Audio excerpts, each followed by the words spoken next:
The elixir of immortality, known also as the elixir of life, is a mythical substance believed to grant those who consume it eternal life. Various civilizations throughout human history have their own version of the elixir of immortality. Nevertheless, they are, for the most part, limited to the realm of myth and legend. In the history of China, however, many emperors, nobles, and officials are recorded to have consumed the elixir of immortality, in the hopes of living forever. In reality, however, the elixir shortened their lives, and even caused their deaths, as its ingredients often included highly toxic substances.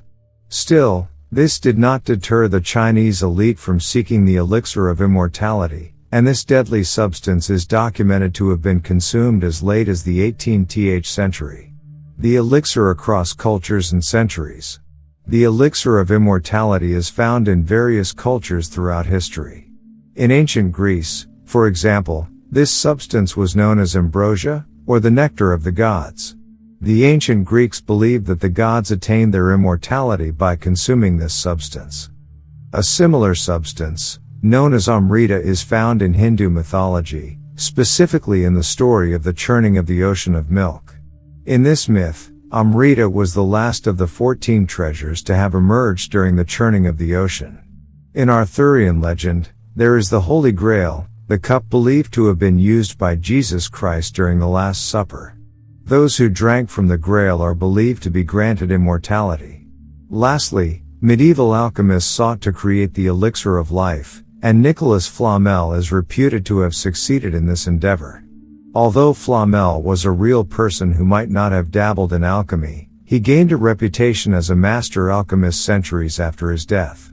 In the examples above, the elixir of immortality is largely confined to the realm of myth and legend, well beyond the reach of mortal hands.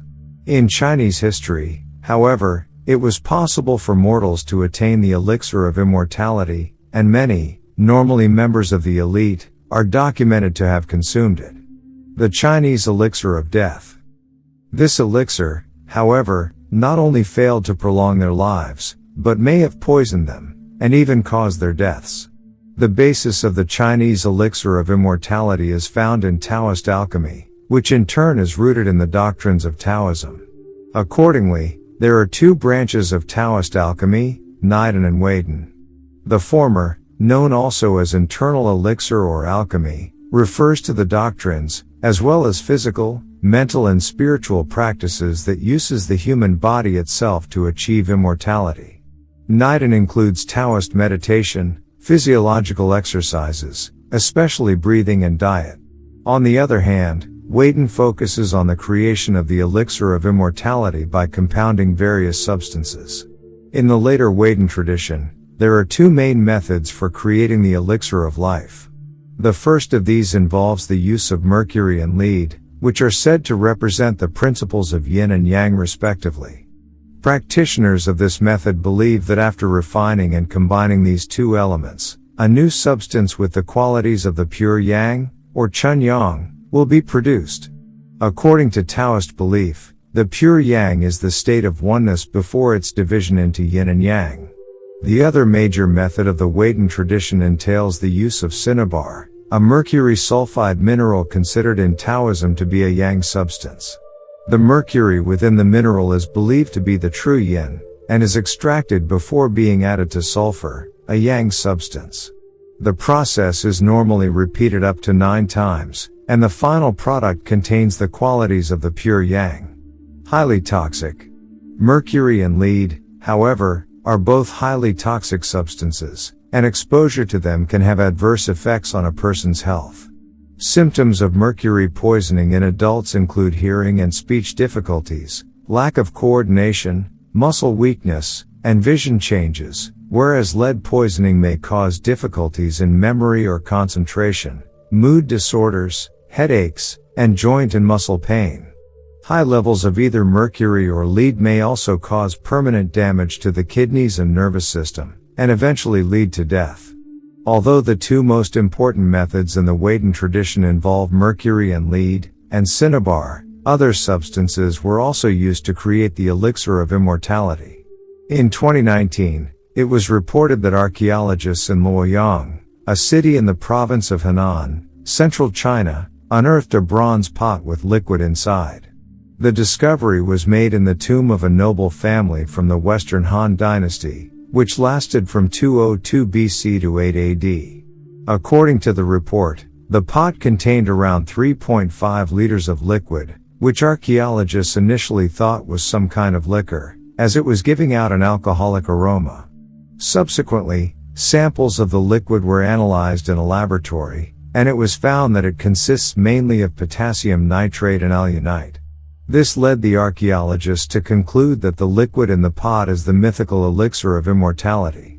This was a significant discovery, as it is the first archaeological evidence of the elixir of immortality in China. Like lead and mercury, potassium nitrate is also a toxic substance. Exposure to high levels of potassium nitrate may result in headaches, fatigue, dizziness, trouble breathing, and even death. Was everlasting life worth the risk? Although the Chinese must have noticed the negative effects mercury and lead had on a person's health, it did not deter the elites from consuming elixirs of immortality made using these toxic substances. It seems that a shot at everlasting life was well worth the risk, and therefore such poisonous elixirs continued to be consumed throughout China's history.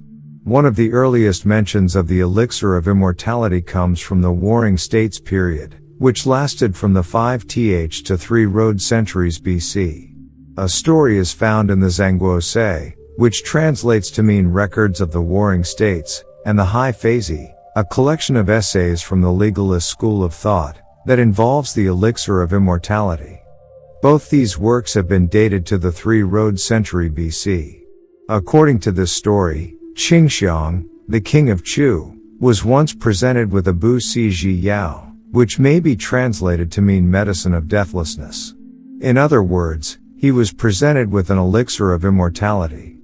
As the chamberlain was taking the elixir into the palace, a guard at the gate asked if it was edible, and when he answered yes, the guard took the elixir and ate it. When the king learned of this, he was furious, and condemned the guard to death. The guard sent a friend to persuade the king not to execute him. He argued that since the guard had first asked the chamberlain if the elixir was edible, and the latter replied yes, the blame should be placed on the chamberlain. In addition, if the guard was to be executed, the elixir of life, as presented by the guest, would be an elixir of death, thereby showing the guest to be a liar. Therefore, the guard's friend concluded, it would be better to release the guard, rather than to execute him, which would demonstrate the guest's false claim. In the end of the story, the guard was released. As the tale focuses on sophistic argument, it does not say if the guard achieved immortality. We do know, however, that those who sought the elixir of life not only failed to find it, but most likely caused their own demise. Through poisoning. Emperor's obsession with immortality. One of the most famous cases of death by elixir poisoning is that of Qin Shi Huang, China's first emperor. There are numerous tales pertaining Qin Shi Huang's obsession with immortality. More recently, in 2017, a set of wooden slips were discovered in Hunan, a province in central China. The slips contain the emperor's executive orders for the search of the elixir of immortality throughout the country, and official replies from the local governments. One of the means by which Qin Shi Huang hoped to achieve immortality was through the consumption of the elixir of immortality, which were in fact mercury pills, prepared by his Fangshi, which literally mean method master, and may be translated to mean alchemist. Qin Shi Huang is recorded to have died of mercury poisoning. Qin Shi Huang's death by elixir poisoning seems to have not deterred future emperors from seeking immortality by the same means. Thus, over the course of China's long history, many other emperors are recorded to cause their own deaths through their pursuit of immortality.